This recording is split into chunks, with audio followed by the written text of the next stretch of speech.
अगर आपकी monthly income भी 10,000 रुपए से लेकर 20,000 रुपए तक ही है और आप करोड़पति बनना चाहते हो तो आप मंथली इनकम से नहीं बन सकते। लेकिन मैं आपको एक ऐसा रास्ता बता सकता हूं जहां से आप अपनी मंथली इनकम में से थोड़ा सा अमाउंट इन्वेस्ट करके यकीनन करोड़पति बन सकते हो। जो लोग मेहनत करते हैं वो कभी भी करोड़पति नहीं बन सकते, लेकिन जो लोग अपने पैसे से मेहनत करवाते हैं, अपने पैसे से काम करवाते हैं, वो लोग करोड़पति जरूर बन जाते हैं। चलिए आज के वीडियो में हम बात करेंगे एसआईपी और लमसम के बारे में। आज जो म्यूचुअल फंड हमने सेलेक्ट किया है वो है HDFC mid cap opportunities direct plan growth. ये म्यूचुअल फंड काफी अच्छा और बेस्ट म्यूचुअल फंड है उन लोगों के लिए जिनकी मंथली इनकम 10,000 रुपए से 20,000 रुपए तक है। सबसे पहले हम HDFC mid cap mutual fund की कुछ खास चीजों पर नजर डाल लेते हैं।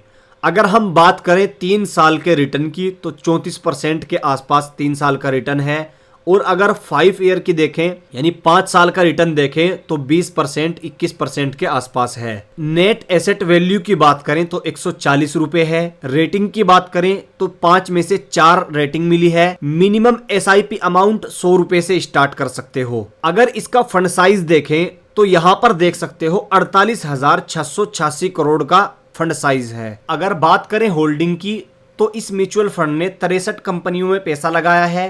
कंपनी के नाम यहां पर देख सकते हैं, the Indian hotels company, Tata communication, Indian bank, ऐसी बड़ी बड़ी कंपनीज में ये पैसा इन्वेस्ट कर रखा है। रिटर्न और रैंकिंग की बात करें तो 1 साल में 30% का रिटर्न है, 3 साल में 140%, 5 साल में 124% और ऑल टाइम की बात करें 622% का रिटर्न दिया है। रैंकिंग की बात करें तो 1 साल में पहले नंबर की रैंकिंग मिली है, 3 साल की रैंकिंग देखें तो तीसरे नंबर पर है, और 5 साल की रैंकिंग देखें तो 10वें नंबर पर है, जो काफी अच्छी रैंकिंग बैठती है। अगर बात करें एक्सपेंस रेशो की तो यहां पर देख सकते हो एक्सपेंस रेशो 0.85% का है, जो काफी अच्छा एक्सपेंस रेशो होता है। अब हम आते हैं अपने असल टॉपिक पर, यानी अगर हम 10,000 रुपए मंथली कमाते हैं और 10,000 रुपए में से 2,000 रुपए मंथली इस प्लान में इन्वेस्ट करते हैं, इस म्यूचुअल फंड में डालते हैं, यानी एसआईपी करते हैं 2,000 रुपए से,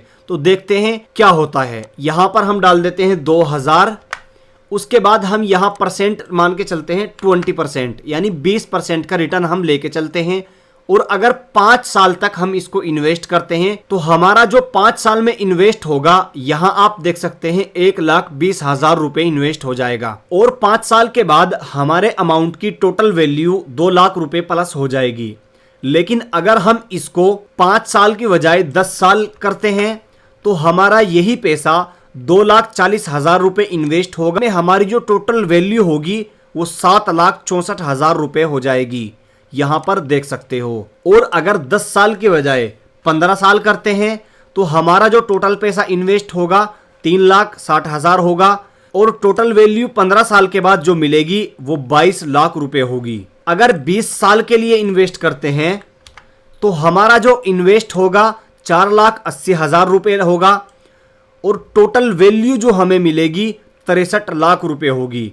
लेकिन अगर हम इसको 30 साल कर देते हैं, 30 ईयर, तो हमारा जो पैसा इन्वेस्ट होगा 7,20,000 रुपए इन्वेस्ट हो जाएंगे 30 साल में, और 30 साल के बाद जो वैल्यू मिलेगी 4,67,00,000 रुपए मिलेगी। यानी हमारा जो 7,20,000 रुपए इन्वेस्ट हुआ है उसका बन जाएगा 4,67,00,000 रुपए। लेकिन 30 साल के बाद ये आपके नहीं बल्कि आपके बच्चों के काम आएगा। तो ये तो हमने एसआईपी को चेक किया है। अब अगर हम लमसम चेक करते हैं, यानी अगर आपके पास 50,000 रुपए हैं या 1 लाख रुपए हैं, हम 50,000 रुपए मान के चलते हैं, हम 50,000 रुपए यहां इन्वेस्ट कर देते हैं और 20% का ही रिटर्न लेते हैं, और टाइम देते हैं 25 साल का, ठीक है, 25 साल 25 ईयर, और 25 साल के बाद हमें जो टोटल पैसा मिलेगा, टोटल अमाउंट मिलेगा 47 लाख रुपए होगा।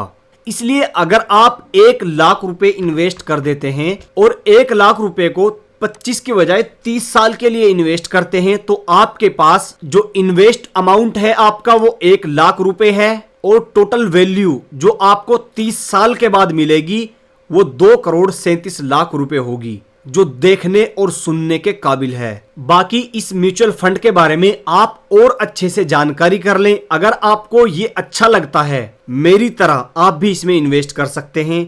ये वीडियो नॉलेज और इंफॉर्मेशन के लिए है। अपना पैसा आप अपनी समझदारी के हिसाब से ही इन्वेस्ट करें। इसके अलावा हम म्यूचुअल फंड के बारे में और भी अच्छी अच्छी वीडियोस लाते रहेंगे। आप चैनल को सब्सक्राइब करके जरूर रखें।